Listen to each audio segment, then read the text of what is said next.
Em virtude da pandemia do coronavírus, a direção da rede CNT e do Fala Baixada decidiram temporariamente suspender as gravações. Neste período, serão exibidas reapresentações especiais. Agradecemos a compreensão de todos e estamos juntos na luta contra o coronavírus. Você vai ver no Fala Baixada de hoje. Moradores de Nova Iguaçu reclamam do descaso da prefeitura. Na chuva não pode sair, no sol muito menos, que é poeira, criança sofrendo com bronquite e ninguém faz nada pela gente. Você vai ver também a sua participação no programa e uma entrevista com o deputado federal Daniel Silveira. É a partir de agora, no Fala Baixada. Mais uma vez, como sempre, sob a indispensável proteção de Deus, o nosso Fala Baixada de hoje está no ar. Um Fala Baixada também especial, porque nós vamos conversar daqui a pouco. Já está aqui com a gente nos estúdios da CNT, o deputado federal Daniel Silveira. Daqui a pouquinho nós vamos conversar com ele. Mas antes, você vai ver, numa reportagem do Márcio Garçoni, o que está acontecendo na cidade de Nova Iguaçu. Põe na tela. Mauro Vasconcelos, o Fala Baixada chegando na Rua dos Papagaios, em Santa Rita. E assim que nós chegamos, os moradores já foram para cima do carro do Fala Baixada para falar o seguinte: Santa Rita está completamente abandonada pela prefeitura. As necessidades nossas aqui é referente a saneamento básico. Rua sem asfalto, mato, lixo, descaso, criança, foco de mosquito. Porque tudo vem na parte do saneamento básico. Eu vou conversar com o morador aqui agora, Mauro, que assim que a reportagem chegou, ele estava fazendo um serviço que a prefeitura tinha que fazer. E aí, já que a prefeitura não faz, você acaba fazendo, né? Moro aqui há 34 anos e essa rua aqui sempre foi isso aqui, até pior.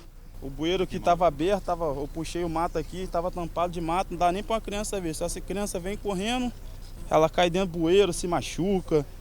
Aí só vão fazer alguma coisa depois que acontecer, porque toda vez é isso, tá a mesma coisa. Vamos pontuar mais uma coisa, Humberto. A falta de asfalto na Rua dos Papagaios. É uma das ruas que consta como asfaltadas, acho que mais de 10 anos que ela consta como asfaltada.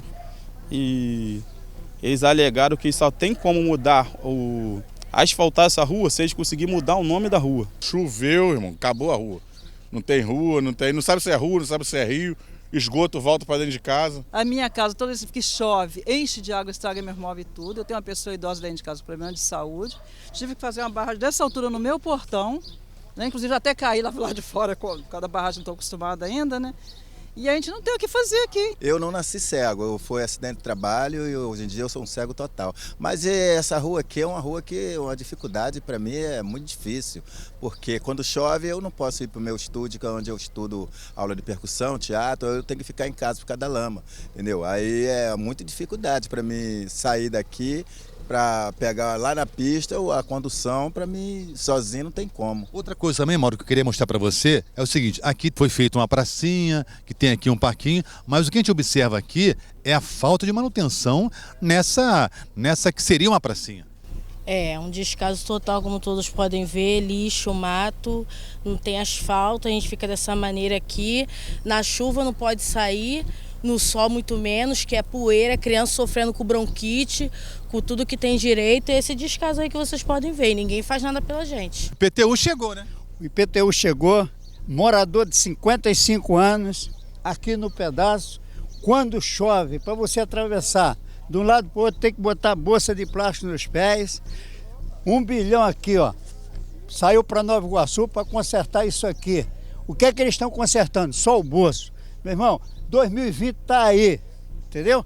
Aí chegam aqui, parece que tem uma cabeça de touro aqui, ó, depois dessa praça aqui, que para atravessar para lá, ninguém atravessa. O asfalto chegou lá na frente, chegou aqui também, na saída do túnel ali, parou. Ninguém fez mais nada, mas a verba saiu. Gente, eu fico indignado com isso, sabia? Lá em Nova Iguaçu, o prefeito, com licença da má palavra, Rogério Lisboa, esteve ali no bairro todo, inclusive nessa Rua dos Papagaios. Esteve como um papagaio falador. Falou, prometeu que não podia entregar. E sumiu, como um papagaio, saiu voando e não voltou. Tem data certa para voltar daqui a pouco, perto das eleições. E o que ele vai vir fazer de novo aí no seu bairro, na sua rua? Pedir seu voto. Você que acreditou nele, não estou pedindo para votar nem para não votar. Só estou pedindo, não só para ele, mas para todos os prefeitos, uma avaliação dos eleitores. Faça a partir de agora uma avaliação do desempenho do prefeito da sua cidade. Vê se valeu a pena votar nele. Se você considerar, meu amigo, minha amiga, se considerar que o prefeito da sua cidade está fazendo um excelente governo, que a saúde está indo maravilhosamente bem, que a educação, todos na escola, que não falta creche, tudo que o prefeito prometeu na campanha e não cumpriu, se o senhor acha que ele está cumprindo, vote nele para mais um mandato, 4 anos, tá? Agora, se considerar o contrário, escolha outro. Observe que tem candidatos disponíveis, tem candidatos do bem, tem outras pessoas. E ainda que depois esses do bem se revelem do mal, você não vai estar como eu, que voto em Mesquita, não vou estar com a minha consciência pesada, né? Votei no Jorge Miranda. Tem um amigo meu que diz sempre, e às vezes eu repito aqui, ô Mauro, votou no capeta, agora aguenta a labareda, meu irmão. Você votou. E nós é que elegemos essa gente. Se o prefeito é pilantra, se o prefeito é ladrão, se o prefeito é incompetente, se o prefeito é despreparado, se o prefeito é enganador, ele nos enganou. Ele, um timaço, que se você olhar na prefeitura, todos com cargos na prefeitura e poucos trabalhando. Vamos prestar atenção, em Nova Iguaçu, nesse caso aí do bairro Santa Rita, na Rua dos Papagaios, viu o povão revoltado. E o pior da revolta, o pior que a gente sempre mostra aqui, o prefeito tem a cara de pau de mandar para a casa da gente, para a casa das pessoas, esse carnê do maldito IPTU. Sinceramente, eu abro a porta lá de casa quando eu olho, se não tiver atuação da prefeitura, eu não pago essa porra. Não pago. Vou pagar lá, não é que não vou pagar nunca. Não tem pressa para pagar, não estou incentivando a você não pagar o tributo que é devido. Muitas vezes nem é devido, porque o cara manda para nossa casa o carnê do maldito IPTU, quer que a gente pague, e a gente nem sabe para onde vai esse dinheiro. Então não tenho pressa. Vou pagar lá em janeiro do ano que vem, ou em dezembro, ou vou fazer um parcelamento, vou dar meu jeito. Agora, botar o dinheiro... Tem gente que tira o dinheiro da comida, muitas vezes do remédio, do botijão de gás, para pagar um carnê do IPTU. Não faz isso não. Olha para onde está indo o seu dinheiro. Olhe, preste bastante atenção. Temos 2 zaps aqui, mandados por nossos colaboradores.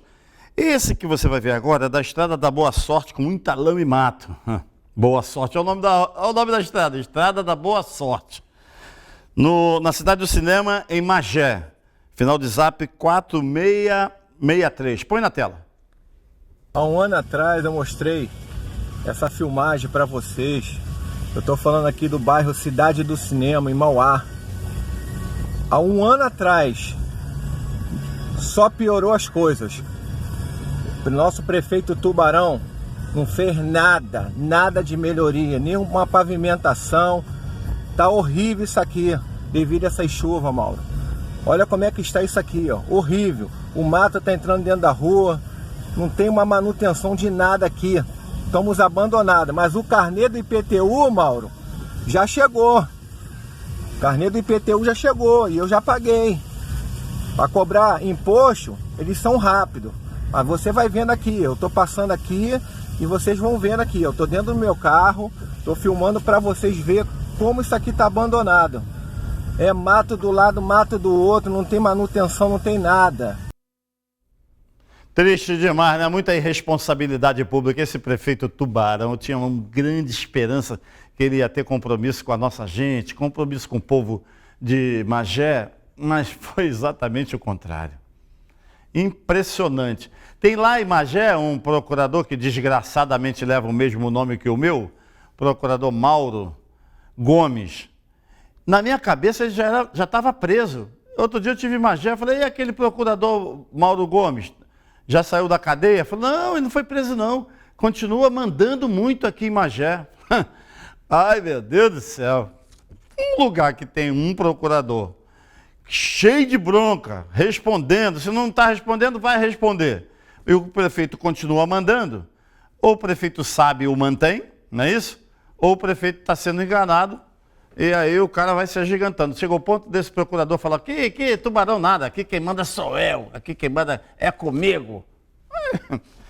É triste, né? Em qualquer lugar do mundo, aqui que eu vou falar, em qualquer lugar do mundo, esse tipo de gente já estaria em cana. Aqui continua solto, tirando onda com a nossa cara. Com a nossa não, quando dou confiança para ele, né? Brincadeira.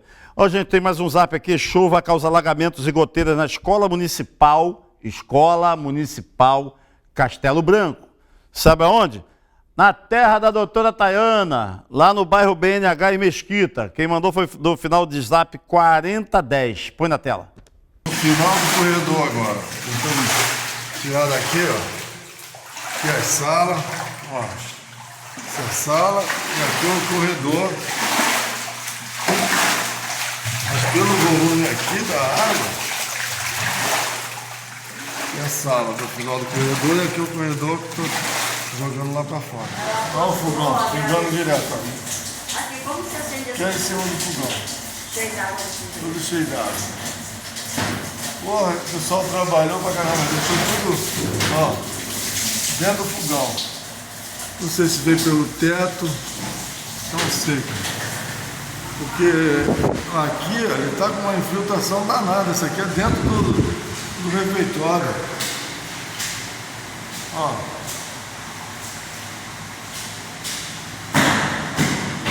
Tudo, parede. Tudo ferrado nessa escola, conheço bem a Escola Municipal Castelo Branco, ali no bairro BNH, um dos mais bacanas, né? Melhores, nos melhores bairros da cidade de Mesquita. Na minha opinião, todos os bairros de Mesquita são melhores. O que falta melhorar é exatamente a gestão pública. E olha que o prefeito Jorge Miranda ganhou a eleição dizendo que a cidade precisa de um gestor. Eu sou empresário, não preciso disso, não preciso daquilo. Acaba fazendo um governo de bosta, né, gente? Terceirizou a prefeitura para aquele Ricardo Lucena, para o irmão Renato, agora para o irmão do Ricardo Lucena. Os irmãos Lucena estão quase saindo na porrada para ver qual dos dois vai ser o candidato a vice-prefeito do Jorge Miranda. Olha isso, meu Deus do céu. E o povão não quer saber de nada, não. E a escola caindo aos pedaços, tá? Caindo aos pedaços, você está vendo aí.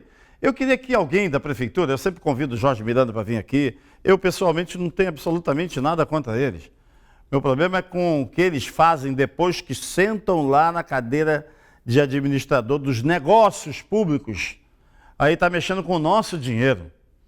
Eu moro lá, não moro mais lá, mas tenho a nossa cidade de Mesquita no coração. Vou quase todos os dias lá. Quem é de Mesquita sabe.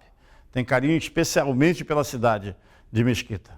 Agora, sinto uma tristeza muito grande quando eu vejo essa gente mandando no dinheiro da gente.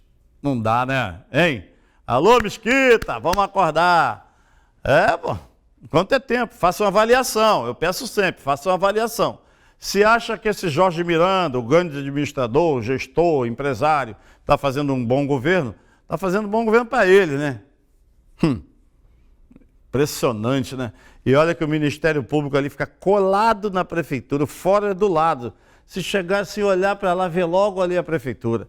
O Ministério Público tem ajudado muito toda a nossa Baixada Fluminense, o estado todo. Aliás, a instituição que seguramente mais trabalha, mais apura, mas muitos outros órgãos poderiam atuar ali em Mesquita, né? Controladoria Geral da União, vem recursos federais da saúde, da educação, e está indo para onde? Quando eles começam a apurar, já acabou o mandato do sujeito, aí para até achar eles, tem aquelas duas palavrinhas mágicas que foram incluídas no ordenamento jurídico brasileiro pelos nossos legisladores. Tem um parlamentar aqui, vou até perguntar isso daqui a pouco, eu vou perguntar ao deputado. Aquelas duas palavrinhas chamadas cabe recurso. Aí esses caras saem do governo, especialmente do Poder Executivo, mas como cabe recurso, eles estão sempre cabe recurso,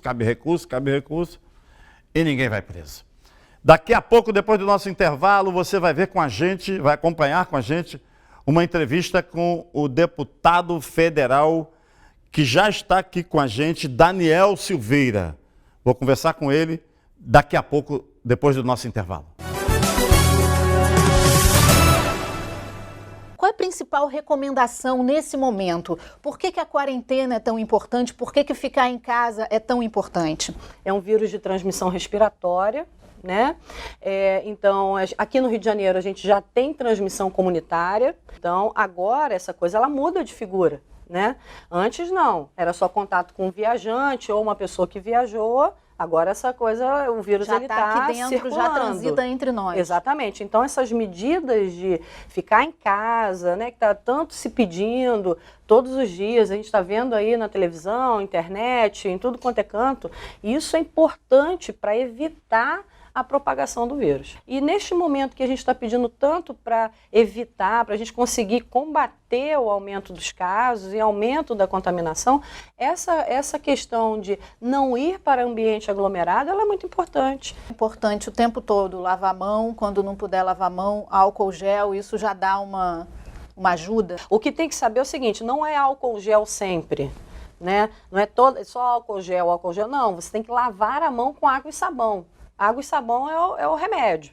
Mas se você está num local que não tem pia, não tem sabonete líquido ou sabão, o que quer que seja, para lavar as mãos, você dispõe do álcool gel e você usa. Mas fora isso, não. Só existe um lugar onde o dinheiro vem antes do trabalho. No dicionário. Pioneirismo, qualidade de ensino, excelência nas instalações, responsabilidade social e consciência ambiental. Venha para a Unig. Seu futuro começa na mais bem preparada Universidade da Baixada e do Noroeste Fluminense. Unig, Universidade Iguaçu. Tecnologia. Atendimento. Fará blindagem. Blindagem.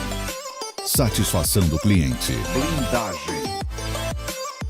Blindagem. Segurança para a sua família. Fará blindagem. Fará blindagem. Tecnologia a serviço da vida. Estamos de volta com o nosso Fala Baixada. Vamos conversar agora com o deputado federal pelo estado do Rio de Janeiro, o deputado Daniel Silveira. Deputado, muito obrigado pela sua presença aqui. É uma honra, um orgulho muito grande poder conversar com o senhor sobre os problemas do estado e do nosso Brasil também. Eu que agradeço o espaço. Boa noite a todos que nos assistem. Vamos bater esse papo aqui para a gente poder talvez clarificar algumas dúvidas até da sociedade. Boa. Deputado, o senhor foi eleito pelo PSL, partido do presidente da República. Exatamente. Que hoje já se desligou do PSL e fundou um novo partido, Aliança. Uhum. Logo, a minha primeira pergunta. O senhor acompanhou o presidente ou o senhor permaneceu no PSL? Bom, então, primeiramente, o Aliança nasce pelos nossos atos de querer transparência pelo partido, pelo PSL. Acabou gerando uma divisão no partido e, evidentemente, eu e outros deputados acompanhamos o presidente, até porque o nosso objetivo político era justamente modificar o Brasil. Eu acabei acompanhando os quadros que o senhor passou aqui na tela. O município de Nova Iguaçu e tantos outros que são totalmente abandonados pela gestão pública, pela administração pública. E isso vem de um problema que, na verdade, é um problema patológico, né? Parece que é uma endemia. Foi invadindo todas as parcelas sociais, todos os setores públicos e nada era feito, porque tinha aquele costume de se rouba, não faz. Né? Ou então implantou-se na sociedade rouba, mas faz. Isso também não pode existir.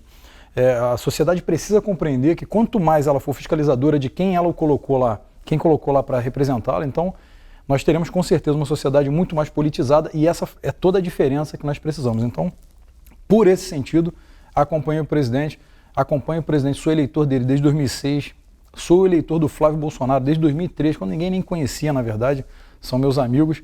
E eu tenho um ideal político que é diferente desses grupos hegemônicos de poder aí há 4 décadas. Então a gente luta contrário a isso. Então por isso acompanhei o presidente. Muito bem. Então o senhor vai na primeira oportunidade que a lei permitir, o senhor vai para o Aliança? Claro. Sou um dos fundadores, assim, então não tem por que não. Muito bem. Eu queria lhe perguntar, já que o senhor citou que é amigo da família Bolsonaro. Sim, sim. Como é que o senhor vê essa insistência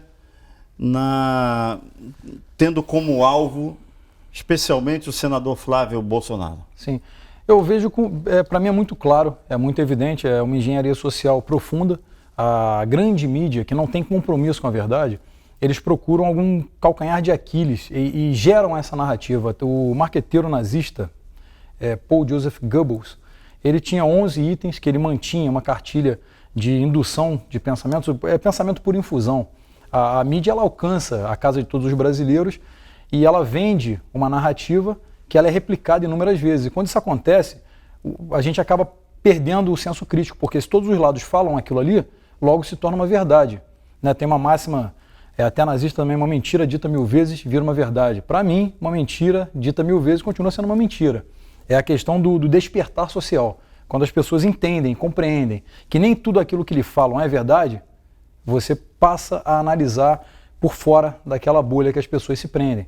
É onde as pessoas são vítimas de políticos corruptos, são prefeitos que são péssimos gestores, muitos extraviam, vamos colocar aí 78% a 80% dos prefeitos não têm compromisso com o município.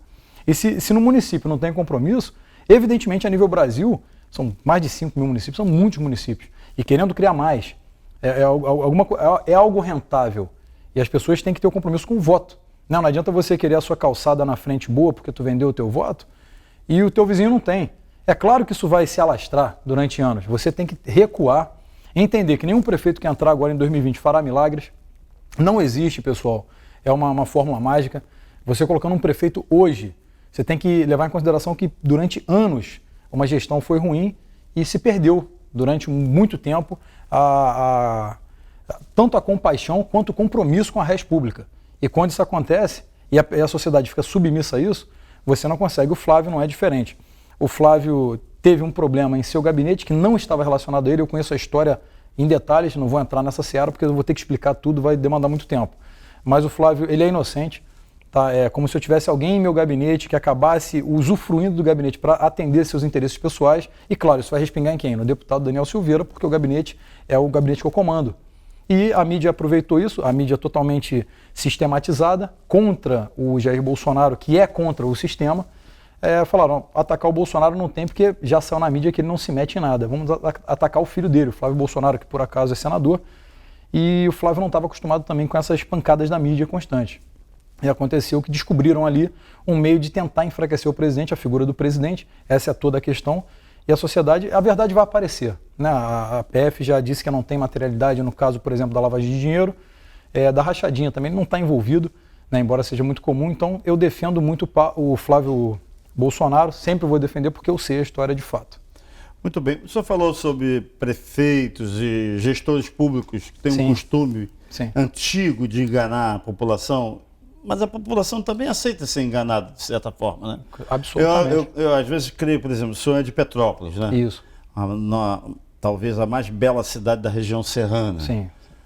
Ali também a gente percebe que a safra de políticos da região serrana, de Petrópolis especialmente, também não tem sido boa. Não é muito diferente do resto do estado e da maioria dos políticos do Brasil, você acha? Completamente. Não é diferente. A minha cidade, por exemplo, ela arrecada mais de 1 bi anualmente, proporcionalmente. Eu vou comparar com Nova Iguaçu porque eu acabei vendo ali a chamada. Nova Iguaçu tem em torno de 800 mil habitantes, né? Mais ou menos essa... Quase 1 milhão, Quase 1 milhão. A arrecadação é próxima da minha cidade, que tem 300 mil. Ou seja, proporcionalmente a minha cidade arrecada muito mais. E se você não... Nova Iguaçu é uma cidade que ela é muito abandonada, né? É um município muito abandonado. Então, para você transformar aquele município em um município bem aparelhado, vamos colocar que é um município completo, vai demandar mais tempo e mais dinheiro.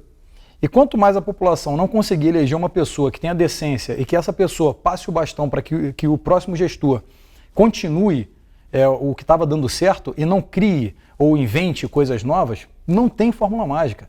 Eu não vou chegar como prefeito, o que não é minha intenção, é ser candidato a prefeito, chegar à gestão pública e falar, olha, vou inventar a roda aqui. Você tem que pegar aquilo que deu certo, adaptar, absorver e levar à frente. Não adianta você querer criar mais um elefante branco, gastar mais dinheiro público e não concluir, e o outro também querer fazer o seu nome. Se pega aquilo que está dando certo, é uma corrida de bastão e dê continuidade. daqui a 20 anos, e sendo otimista, com certeza você olha para trás e vê uma evolução do município e, obviamente, do Brasil. Mas eu sou a favor da inovação? Totalmente. Inovação tecnológica. Totalmente. Com jovens participando. Sim. Né? Com gente realmente comprometida com a cidade. É isso que o senhor está dizendo, né? Não é? Claro. As velhas práticas, essa tem que ser eliminada. Eu penso assim, não sei como Bom, pensa. eu penso o seguinte, a minha utopia, vamos colocar assim, é se todo político que fosse envolvido em corrupção, imediatamente ele fosse afastado, com a perda de todas as funções, com a perda do seu mandato, e principalmente que, caso comprovada a sua culpabilidade, ele não tivesse 8 anos e uma eleição. Logo na primeira instância ou na segunda? Na primeira, que segunda. Sim. Olha só, se um inquérito for bem instaurado, evidentemente existe materialidade suficiente para você manter robusta aquela sua tese. Se é bem robusto, você afasta o político sem vencimento. Essa é a minha utopia. Sem vencimento, e aí então outro assume.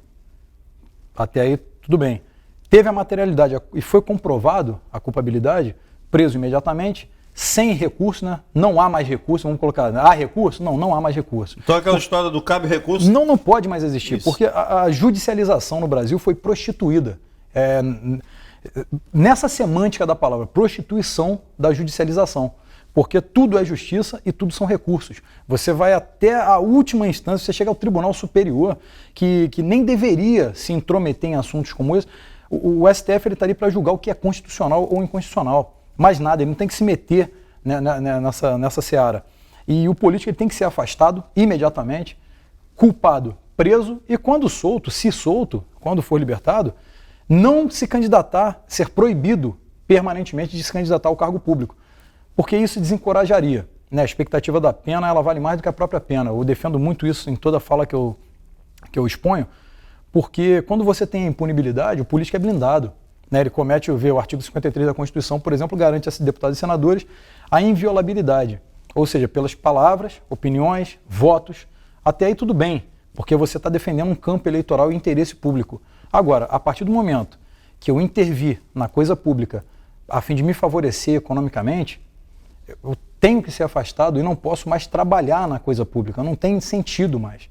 Né? A legislação ela é frágil e ela é muito mal elaborada, quer dizer, na verdade ela não é mal elaborada, ela foi bem elaborada por alguns canalhas que querem manter um mecanismo no poder. Então, gente do Poder Judiciário, ouvindo vários desembargadores, juízes, eles alegam que o problema não está no Judiciário, que cumpre a lei elaborada, né, criada e aprovada pelo Poder Legislativo. Sim. Então ele está dizendo que são deputados e senadores. Uhum.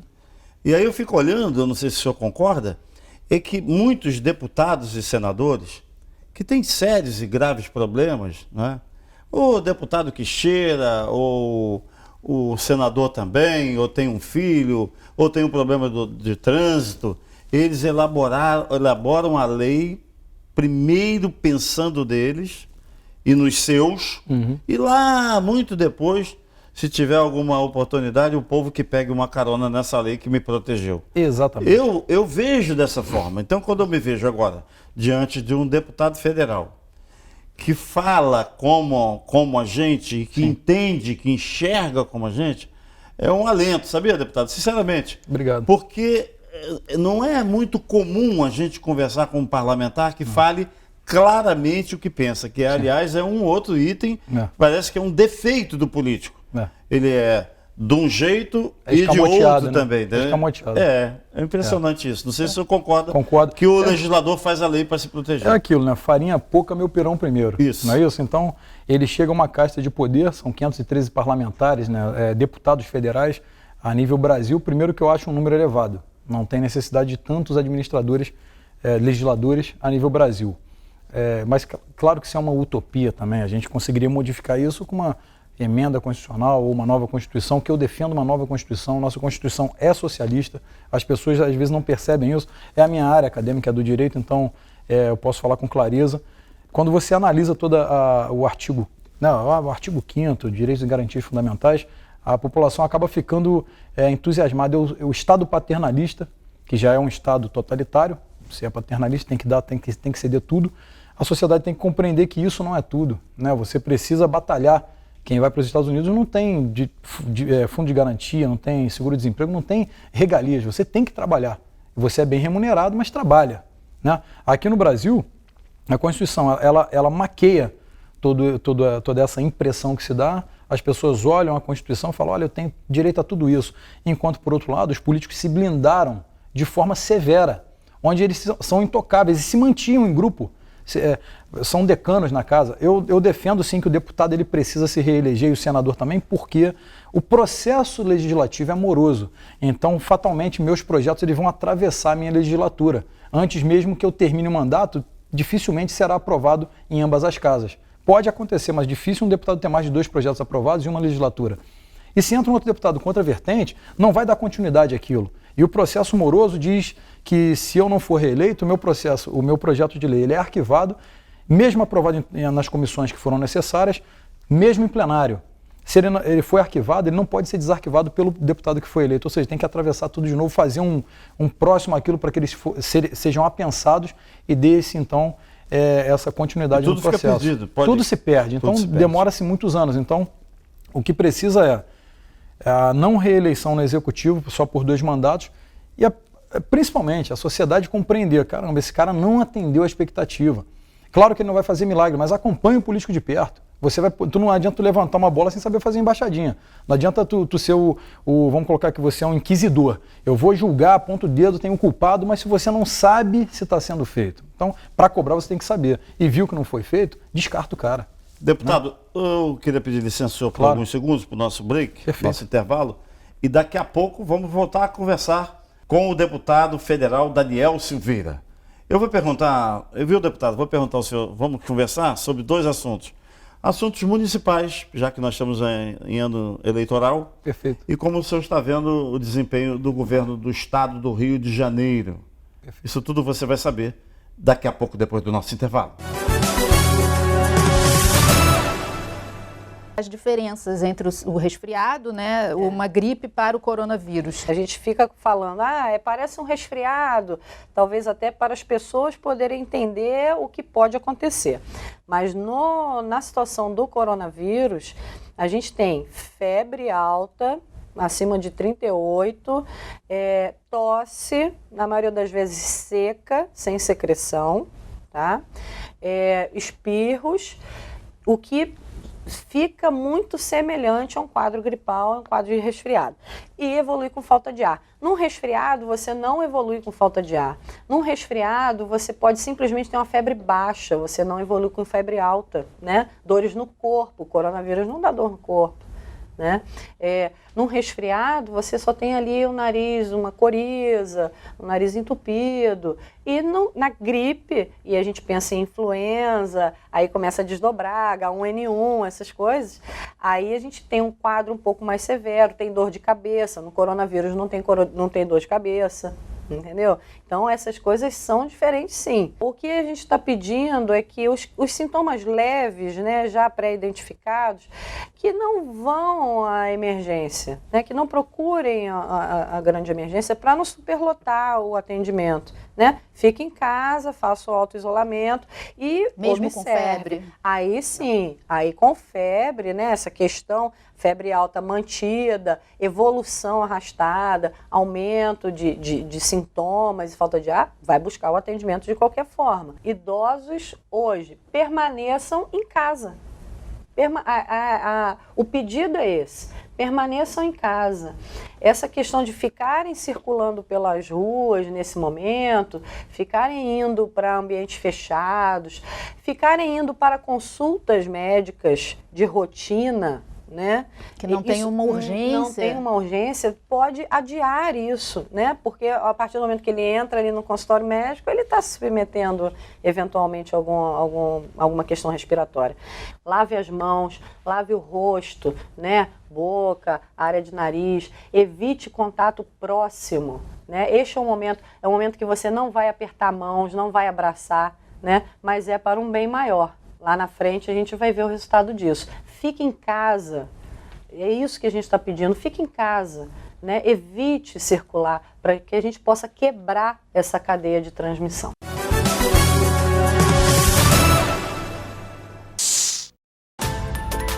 tecnologia, atendimento, Fará blindagem, satisfação do cliente,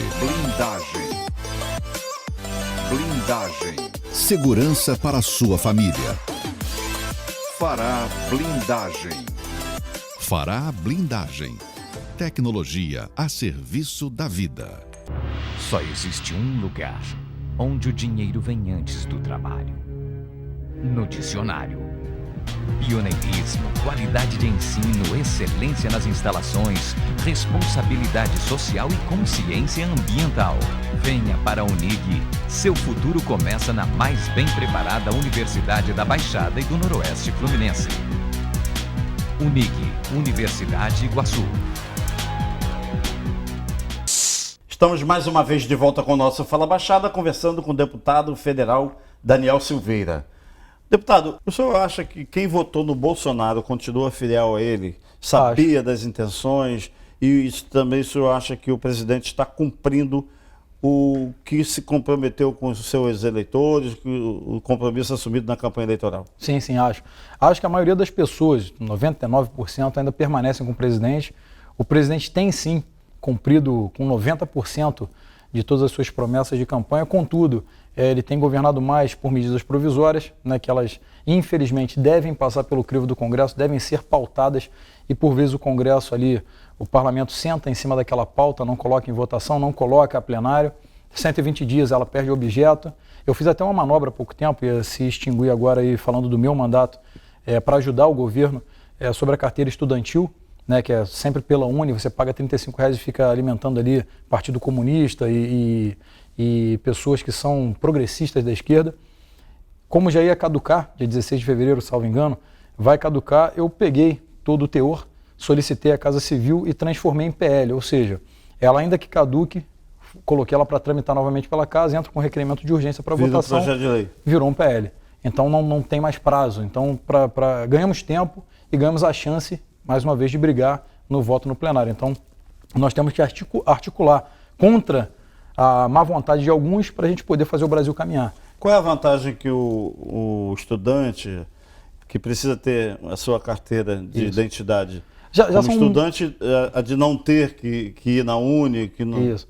Já são muitas meia entrada, descontos em vários estabelecimentos, só que quando você tem que pagar R$35, agora imagina aqueles milhares de estudantes pagando R$35 para um único ente. E estava tão bem aparelhado que, por exemplo, se você chegasse com a sua carteira feita em outro órgão, o estabelecimento não aceitava, porque por osmose é como se a única fonte que poderia ser a emissora desse documento fosse a Uni. Quer dizer, não é isso. É um partido, o PCdoB ganharia, que é um partido comunista, radicalmente ideológico contra o Partido Comunista. As intenções deles são obscuras. Então, eles ganhariam, o governo perderia e o brasileiro perderia. Os estudantes perderiam muito. Então, nós queremos que isso seja livre, 100% gratuita. Mas hoje já é livre, já é gratuita. Só que não, na Uni você paga R$35. Hoje ainda é Uni.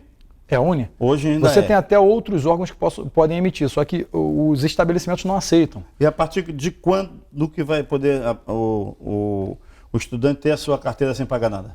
Aí quando o PL for aprovado agora, porque a medida provisória já vai ser basicamente caducada, né? Ela vai caducar. Então agora é só com o PL, mas já providenciei o requerimento de urgência para a gente colocar em votação e tentar brigar em plenário. Qual é a sugestão que o senhor dá para o estudante? É não fazer a carteira? Não fazer a carteira ou procurar. Não, procurem também, tem outros órgãos. Você vai até o Google, você vai perceber que pode ser emitida por outra entidade. E quando isso for feito e você for usar a sua carteirinha, primeiro brigar pelo seu direito. O Brasil tem que aprender a brigar pelos direitos. Não aceito, essa aqui não é emitida pela Uni. Quem disse, se foi por um órgão oficial, por que tem que ser pela Uni? Você não aceita o não. Vai lá e briga pelo seu direito. Tem que fazer valer. Muito bem, eu queria subir a serra de volta. Sim. Eu vou muito lá em Petrópolis, adoro a sua belíssima cidade. A cidade é maravilhosa. Muito. Vou lá naquele restaurante ali no centro, na Majórica. Majórica, é um bom restaurante. De vez em quando eu almoço lá. Aí tem um maître, tem uns garçons, e todo dia, eles estavam falando no seu nome para prefeito de Petrópolis. Alguns falam meu nome para prefeito. E então? Assim, não é a minha intenção, porque quando eu fui eleito como legislador federal. E hoje, como prefeito, se eu saio do Congresso Nacional, eu não sou nem... eu sou vice-líder de governo, o senhor, não sei se sabe, sou vice-líder de partido também, e eu nem sou base de governo, eu sou o próprio governo, porque eu apoio 100% o presidente e estou ali para isso. O meu medo é que eu esvazie a base de governo e entre um suplente que talvez não apoie o Bolsonaro, ele acabe perdendo força quando nós temos que colocar em 2022 110 deputados conservadores lá e governar o Brasil quase que um instalar de dedo, porque temos a maioria de votação, a maioria de votos, então se temos a maioria de votos, a MP entra, aprova. O pacote anticrimes, por exemplo, se tivéssemos 110 deputados, hoje conservadores base, com as bancadas que aglutinam também nos votos de base de governo e mais um voto ou outro ali solto, nós teríamos um pacote anticrime cheio, ou seja, políticos punidos, criminosos comuns punidos, sem esvaziar. Aquele juiz de garantia o que foi uma absurdidade, não deveria ter passado. O presidente foi colocado entre a cruz e a espada para sancionar, ele foi estratégico. Se ele não sancionasse aquilo ali, ele ficaria mal com o parlamento. E ele teve que sancionar sabendo que não seria aplicado no Brasil, porque o próprio judiciário é contrário a isso e nem tem, apesar de ter receita própria, nem teríamos juízes suficientes. Tem comarca que trabalha com um juiz e muito longe uma da outra. Temos poucos juízes, não se aplicaria. Então o presidente sancionou e deixou que esvaziasse. Quer dizer, às vezes era forçado a tomar algumas atitudes. Então, se nós tivéssemos deputados comprometidos, isso aí é o papel da sociedade, analisar cada candidato e o deputado que está trabalhando. Olha, esse aqui trabalhou, eu posso me orgulhar disso, estou muito orgulhoso de mim mesmo. Fiquei em primeiro lugar nas votações que mais avançaram o Brasil, né, seja economicamente quanto socialmente. Fiquei como quarto deputado mais propositivo e entre os 10% mais bem avaliados. Isso para mim é uma grande vitória. Primeiro mandato, tudo com base do povo e do governo e sem sensacionalismo barato, né? Fazendo aquele toma lá da cá. Eu não tenho um cargo no Estado, não tenho ninguém nomeado, recusei, porque eu não queria chegar lá à frente e não poder cobrar, eu preferi cobrar. Então, não tenho nenhum cargo. Isso, para mim, é um motivo de levar à frente para que as pessoas compreendam. Quando você tem compromisso com si próprio, eu quero chegar em casa e ainda que o mundo esteja contra mim, as minhas filhas ela têm que me olhar e dizer que eu estou sabendo, meu pai está falando a verdade. Quando você perde isso, meu amigo, você perdeu tudo. Estou percebendo que o senhor está evitando falar da política municipal em Petrópolis. Ah, não, perdão. Aí falando, acabei perdendo o fio. Desculpa. A política municipal, eu não tinha esse interesse, mas sim, vou apoiar um candidato lá, talvez, também apoiado pelo presidente, pela base do governo, para que a gente possa suprimir um grupo. Lá tem um grupo de 40 anos no poder, é uma cidade que arrecada muito. Tivemos somente um prefeito há muito tempo, Paulo Ratz, ele foi ousado, ele duplicou a Barão do Rio Branco. Nós temos problema Foi deputado federal também. Foi. Né? Temos problema em mobilidade urbana, a nossa saúde, o problema social a nível Brasil, né? Saúde, educação e segurança. Então nós vamos avançar muito e, claro, com o apoio do presidente, governo federal. É um link, um prefeito com um deputado com o presidente. Então fica muito mais fácil. Eu tenho acesso a todos os ministros abertos, então eu tenho essa facilidade de articulação, até por conta do meu trabalho, que vai muito reto, e temos interesse sim de colocar o nosso prefeito lá, isso é certo. O deputado, já é chamado de prefeito. Deputado, profetizou? O senhor concorda que nesses últimos anos Petrópolis e muitas outras cidades têm andado para trás? Mas muito justamente por essa simbiose das pessoas entenderem que colocou o prefeito, não precisa mais cobrar. Isso é o erro. O prefeito, um bom gestor, ele faria mensalmente, dá para se fazer, uma reunião com as lideranças principais da cidade, seja de comunidade, da saúde, da educação, da segurança, e o prefeito presente, para mostrar aquilo que pode fazer, que é factível, aquilo que está se tentando fazer, se realizar, mas os impeditivos daquela causa, a sociedade, porque é um efeito formiguinha. Se você não sabe estar mal informado, como que você vai cobrar ou saber se está sendo feito? Você tem que replicar isso pela sociedade. Uma rede social ativa, por exemplo, eu termino o plenário, geralmente eu faço uma live para explicar o que aconteceu e tudo mais. Essa proximidade com o cidadão, para que ele se politize, vai ser o diferencial para que a gente tenha municípios que avancem. O município é arrecadador. E vai para a União, você conhece o Pacto Federativo, o senhor foi vereador, presidente de casa, meus parabéns, acaba descentralizando esse dinheiro e se perde o controle. Eu acho que o município deveria reter esse dinheiro e fazer esse dinheiro girar no município, né? O menos Brasília e mais Brasil. Então, os municípios sim regrediram porque a sociedade também regrediu politicamente, aceitou, ficou resignada. O que move a sociedade é a indignação. E eu não estou falando aqui de conflitos civis, eu falo de um conflito intelectual, em que você possa analisar a questão e ser o principal fiscal do gestor público, do deputado e qualquer pessoa da área pública. Então, deputado, eu queria, infelizmente, nosso programa está chegando ao final. Muito obrigado. O senhor já fica convidado para um próximo. Me sinto lisonjeado. Eu quero aproveitar esse momento de agradecimento, agradecendo a sua presença aqui, colocando nossas câmeras inteiramente à sua disposição. Perfeitamente. Bom, pessoal, olha só, eu queria deixar um recado muito claro para você, para sua família. Você é invadido o tempo todo na sua casa com várias notícias, fake news o tempo todo. Seja crítico de tudo que entra na sua casa para que você mesmo consiga tomar uma decisão.